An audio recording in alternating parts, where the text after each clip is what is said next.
And ఈ కొమ్మినేని శ్రీనివాసరావు గారి case విషయంలో ఈ అమరావతి మహిళలకు అమరావతిలో వేసలు ఎక్కువ అని సీనియర్ జర్నలిస్ట్ కృష్ణరాజు గారు ఆ డిబేట్లో అన్నారు కదా. మరి అతను ఆ రోజు నుంచి కూడా అజ్ఞాతంలో ఉన్నాడు.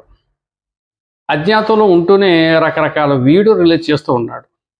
అది కూడా ఎటువంటి వీడియోలు నేను అనటం పొరపాటే, కానీ దాని వెనక ఉద్దేశం ఏంటి అంటే అని చెప్పేసి, మరి ఈ అమరావతిలో ఎయిడ్స్ రోగుల కోసం 150 రీహాబిటేషన్ సెంటర్స్ ఉన్నాయని, స్వచ్ఛంద సంస్థలు ఉన్నాయని, అంటే ఆంధ్ర రాష్ట్రం మొత్తం మీద 105 ఉంటే అమరావతి కోసమే 150 ఉన్నాయని చెప్పేసి ఒక వీడియో రిలీజ్ చేసి తప్పుడు నివేదికను చూపెట్టి ఇతని దగ్గర ఏదో రాష్ట్రంలో లెక్కలన్నీ ఉన్నట్టుగా చూపెట్టి పుణ్యం మీద కారం చెన్నట్టు చేసేసి ఇతను అజ్ఞాతంలోకి వెళ్ళిపోతున్నాడు.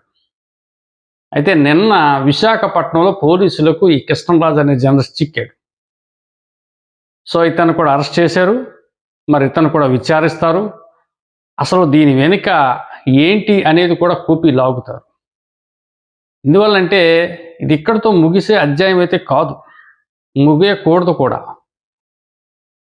ఒక ప్రాంతాన్ని గురించి, ఒక పవిత్రమైనటువంటి ఒక హిస్టారికల్ చరిత్ర కలిగినటువంటి ఒక నగరాన్ని గురించి, ఒక అమరావతి గురించి తప్పుడుగా వారు మాట్లాడారంటే చట్టం కూడా ఉపేక్షించకపోతే, చట్టం కూడా సరైన చర్య తీసుకోకపోతే రేపొద్దున ఈ సాక్షి ఛానల్ లాంటి టీవీ చర్చలో దారుణాతి దారుణమైనటువంటి నిందలు వస్తాయి.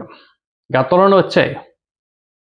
ఇదే టీవీలో గతంలో కరోనా టైంలో కూడా రకరకాల నిందలు వేశారు. అప్పుడు ఎవరు కూడా ఇంతగా చేయలేదు. కారణం ఏంటంటే అప్పుడు గవర్నమెంట్ వేరు, ఇప్పుడు ప్రజా గవర్నమెంట్ ఉంది కాబట్టి మహిళలకు అవమానం జరిగితే సహించరు కాబట్టి వీళ్ళు స్ట్రాంగ్గా నిలబడ్డారు.